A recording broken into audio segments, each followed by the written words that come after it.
സമരക്കാർക്ക് പലതരത്തിലുള്ള ചാപ്പ കൊടുക്കാറുണ്ട് പണ്ട് മുതലേ. JNUവിലെ സമരം നടന്നപ്പോൾ ടുക്ഡേ ഗ്യാങ് ആണ് സമരം നടത്തുന്നതെന്ന് പറഞ്ഞു. അവർ ഇന്ത്യയെ തകർക്കാനാണ് എന്ന് പറഞ്ഞു. കർഷകർ സമരം ചെയ്തപ്പോൾ ഖലിസ്ഥാനി ഭീകരവാദികളാണ് എന്ന് പറഞ്ഞു. ഇപ്പോ അരാജകത്വം ഉണ്ടാക്കാൻ ഉള്ള സമരമാണ് എന്ന് ആരോപിക്കുന്നു. പക്ഷേ നമ്മൾ ആ വിദ്യാർത്ഥികളെ കണ്ടാൽ അറിയാം, അവർക്ക് രാഷ്ട്രീയ നിറങ്ങളൊന്നുമില്ല.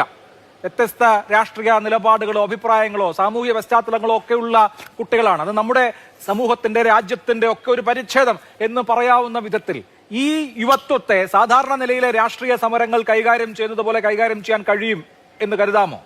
ഒരു തരത്തിലും അങ്ങനെ കരുതാൻ കഴിയില്ല. കാരണം ഇവിടെ ഇപ്പോൾ നമ്മളൊരു കാര്യം മനസ്സിലാക്കണം, ഈ സമരത്തിൽ പങ്കെടുക്കുന്ന വിദ്യാർത്ഥികൾക്ക് പലതരം ചാപ്പയടിക്കാൻ വേണ്ടിയിട്ട് BJP ശ്രമിക്കുന്നുണ്ടെങ്കിലും സമരക്കാരെ അടിക്കാൻ വരുന്നവർക്ക് ഒറ്റ ചാപ്പയുള്ളത് RSSകാരാണ്.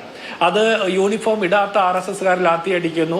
അതുപോലെ ചൂട് കാരണം കൊണ്ട് നെയിം പ്ലേറ്റ് വെക്കാൻ പറ്റില്ല എന്ന് പറയുന്ന ഉദ്യോഗസ്ഥർ ലാത്തിയടിക്കുന്നു. ഇവരെല്ലാവരും RSSുമായിട്ടോ BJP ആയിട്ടോ ബന്ധപ്പെട്ട ആളുകളാണ്. അക്രമികൾ, അക്രമം ഏറ്റുവാങ്ങുന്ന ആളുകൾ. ഹിന്ദി ഹാർട്ട്ലാൻഡിൽ നിന്നടക്കം കുടുംബസമേതം കുട്ടികൾ അവിടെ വന്ന് സമരം ചെയ്യുന്നു. അവരുടെ അച്ഛനും അമ്മയും ഒക്കെ സമരപ്പന്തലിൽ എത്തുന്നു.